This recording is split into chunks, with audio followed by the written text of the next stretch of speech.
लेकिन समय से किए गए प्रयासों का परिणाम है और इसके लिए पूरा देश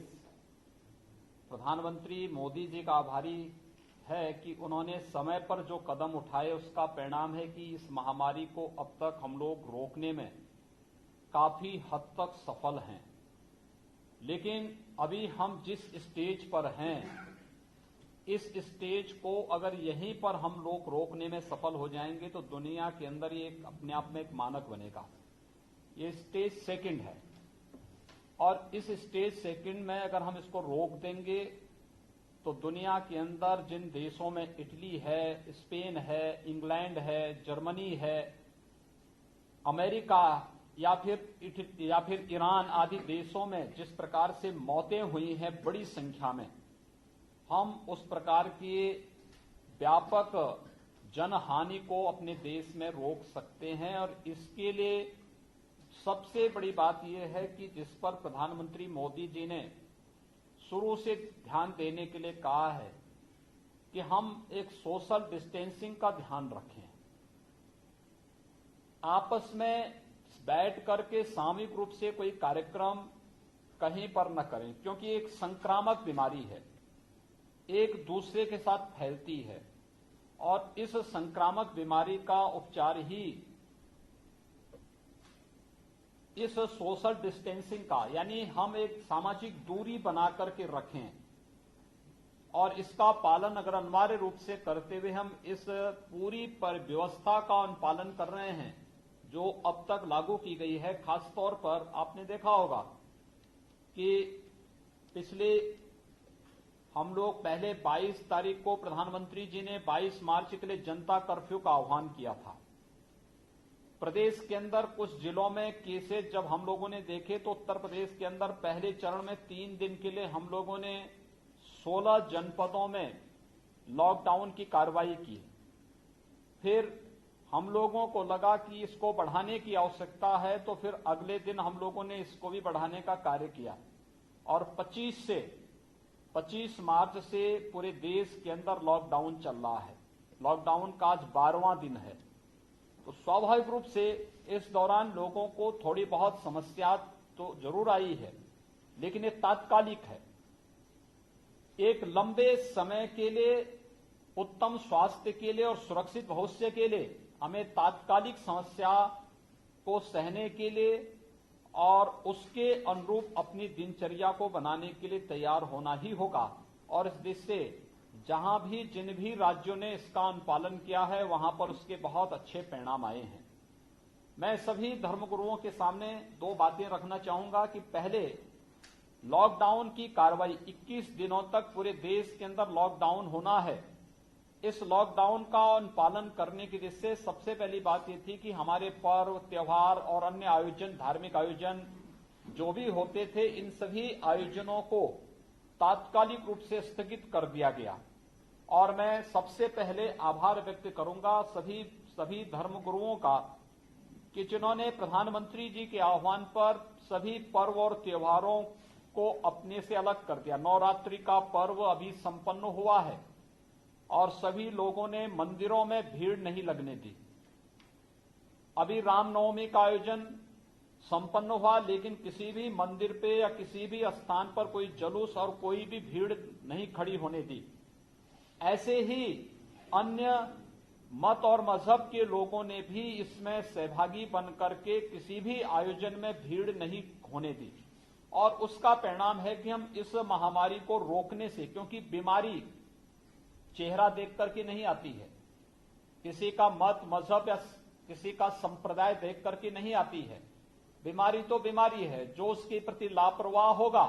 स्वाभाविक रूप से बीमारी उसको अपनी चपेटे में लेगी। और उसका सावधानी का ध्यान रखने का परिणाम है कि अब तक दुनिया के अंदर भारत का जो परिणाम है सबसे अच्छा है कि भारत अब तक कंट्रोल करने में काफी हद तक इसे सफल रहा है। और आज आपने देखा होगा कि अब तो दुनिया की बड़ी बड़ी ताकतें जो अपने को कहती थी वे भी अब भारत से मदद ले रही हैं कि कैसे आप लोगों ने कोरोना को कंट्रोल किया है। तो स्वाभाविक रूप से एक बड़ी अच्छी सफलता आप सबके सहयोग से की जा रही है और इस पूरे मुहिम में एक बहुत बड़ा योगदान आपका हो सकता है, क्योंकि ये 21 दिनों की कार्रवाई की सफलता इस बात पर निर्भर करेगी कि आगामी कुछ दिनों के लिए भी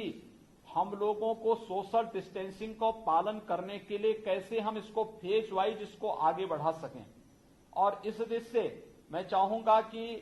सभी लोग उसमें सहभागी बने। 21 दिन के इस लॉकडाउन की कार्रवाई के दौरान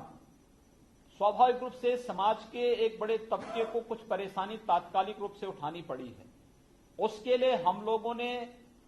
भारत सरकार ने प्रधानमंत्री जी के नेतृत्व में और प्रदेश में हम लोगों ने भी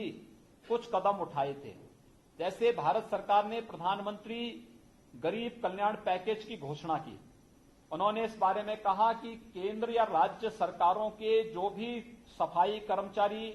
स्वास्थ्य के कर्मचारी, अधिकारी, जो भी चिकित्सक इस कोरोना के खिलाफ इस अभियान में पहले पंक्ति में आकर के इस लड़ाई को लड़ रहे हैं और उपचार में, स्वच्छता में, सैनिटाइजेशन में अपना योगदान दे रहे हैं, उन सबको हम अगर कल दुर्भाग्य से उनके साथ कोई दुर्घटना घटित होती है तो उस परिवार को 50 लाख रुपए का एक सुरक्षा कवर देने का काम भारत सरकार ने प्रदान किया है। एक बड़ा कार्य इसके माध्यम से किया गया है और ये 30 जून तक ये अवधि रखी गई है कि 30 जून तक पहले तात्कालिक रूप से इसका ये व्यवस्था की जा रही है। इसके साथ ही भारत सरकार ने प्रधानमंत्री किसान सम्मान योजना के अंतर्गत हर एक किसान को आगामी 3 महीने के लिए 2000 रुपए हर महीने देने की भी घोषणा की है और उसकी पहली किस्त किसानों के अकाउंट में आना प्रारंभ हो गया है। उत्तर प्रदेश के 2 करोड़ 34 लाख किसान इस योजना से सीधे सीधे लाभान्वित हो रहे हैं। प्रधानमंत्री जनधन योजना, इसमें जितनी भी महिला लाभार्थी हैं पूरे देश के अंदर, उन सबके अकाउंट में आगामी 3 महीनों के लिए 500 रुपए प्रति लाभार्थी हर महीने देने की प्रक्रिया प्रारंभ हो चुकी है और उत्तर प्रदेश में 3 करोड़ 26 लाख लाभार्थी इस योजना से सीधे सीधे लाभान्वित हो रहे हैं। निःशुल्क गैस सिलेंडर वितरण की योजना, प्रधानमंत्री जी ने घोषणा की है कि आगामी 3 महीनों के अंदर उज्ज्वला योजना के जितने भी लाभार्थी होंगे उन सबको रसोई गैस निःशुल्क उपलब्ध होगा। उत्तर प्रदेश में यह संख्या 1 करोड़ 48 लाख है। इन लोगों को हर महीने निःशुल्क रसोई गैस के सिलेंडर हर महीने 3 महीनों तक प्राप्त होते रहेंगे। इसके साथ ही संगठित क्षेत्र में कम मजदूरी पाने वाले वर्कर्स को, इससे जुड़े हुए जितने भी मजदूर, जितने भी कम वर्कर हैं जो काम करते हैं संगठित क्षेत्रों में, 100 से कम वर्कर्स वाले व्यावसायिक प्रतिष्ठानों की जो कुल संख्या है उसमें उनके पीएफ अकाउंट में जो धनराशि जानी है वह भारत सरकार इस दौरान देगी। इसी प्रकार से वरिष्ठ नागरिक, दिव्यांग और निराश्रित महिलाओं के पेंशन की राशि में भी भारत सरकार ने इस दौरान अतिरिक्त राशि भेजने की कार्रवाई की है।